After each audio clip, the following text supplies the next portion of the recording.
sur une porcherie sans antibiotiques, sur air filtré et avec un engraissement sur paille. Sur le Grand Ouest, on est les seuls à proposer cette formation sur du porc sans antibiotiques avec engraissement sur paille. Ailleurs, on est sur des systèmes classiques caillebotis. C'est une autre perception du monde porcin.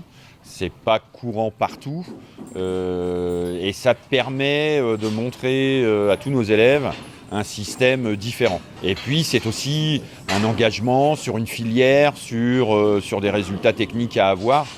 Ça n'a rien à voir avec un élevage de porcins ordinaire. On doit avoir des résultats techniques, on doit être ce qu'on appelle rentable, on doit être durable dans le temps, mais on a cette première vocation, et c'est la première, c'est pour ça qu'on existe, c'est pour ça qu'il y a des fermes de lycées agricoles, c'est qu'on a un but pédagogique.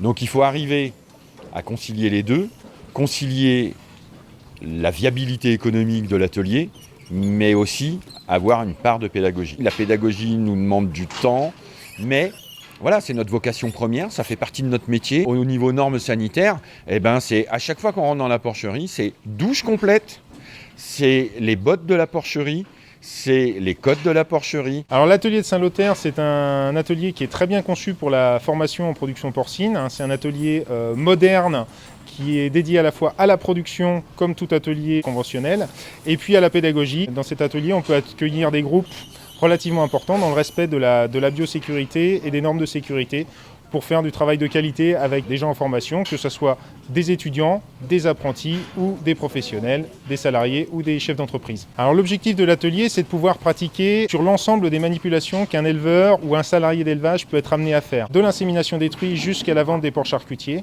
Donc on va de l'insémination, du contrôle de gestation, la mise bas des truies, la gestion de la mise bas, le sevrage, la gestion du post-sevrage et de l'engraissement et le tri des charcutiers pour le départ à l'abattoir. L'ensemble des élèves du lycée passent sur la porcherie, qu'ils soient spécialisés en production porcine ou pas. On essaie de leur faire découvrir effectivement cette formation qui est en manque de main d'œuvre aujourd'hui, il y a des postes à prendre, donc on essaie de leur faire découvrir la formation. Donc tous nos élèves, que ce soit des filières générales, des filières pro agricoles, passent sur la porcherie. On accueille aujourd'hui ici des formations courtes pour des chefs d'entreprise, des patrons de porcherie et puis des salariés qui souhaitent se spécialiser. Alors ces animaux qui sont élevés sans antibiotiques et sur paille sont dans une filière qualité locale. On travaille aujourd'hui avec un charcutier local qui est la Chaiseronne à Bresset, qui nous prend la moitié de nos animaux. On a la chance d'être dans un établissement où les professeurs nous proposent de voir différentes choses et nous permettent d'ouvrir un peu le regard qu'on a. On est tous plus ou moins du milieu agricole et donc on a souvent connu que la production de nos parents.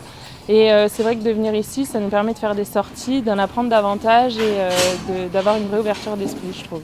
C'est toujours intéressant de découvrir des nouvelles façons de produire. Ce qui est intéressant, je trouve, ici, c'est l'organisation et la maîtrise des coûts. C'est quelque chose dont on doit de plus en plus se préoccuper et c'est vrai qu'une conduite avec la porcherie, ça nous permet un peu de prendre les bonnes idées des porchers et de pouvoir les appliquer aux vaches laitières. En moyenne, il doit passer à peu près 600 personnes dans l'élevage par an. Contrairement à un élevage classique où il y a vraiment l'éleveur, le technicien, voire 2 ou 3 autres personnes. La production porcine n'est pas toujours très bien vue au niveau jeune, ça sent pas bon, on travaille dans un bâtiment fermé. Donc on essaie de les faire relativiser sur tout ça, en sachant que la production porcine est quand même une production où on peut avoir quand même des horaires en agricole, contrairement à d'autres productions telles que la vache laitière. Chez nous ici, en plus, on est en 4 lots de 32 truies. C'est-à-dire qu'on fera la même chose toutes les 5 semaines. Donc ça permet aussi d'échanger avec des groupes d'élèves sur des travaux pratiques bien précis. S'imprégner de l'élevage. Si on est toujours derrière eux à leur dire ce qu'il y a à faire, on apprend moins bien que quand on les laisse un petit peu en autonomie. Bien sûr, on est là au cas où il y a besoin d'intervenir.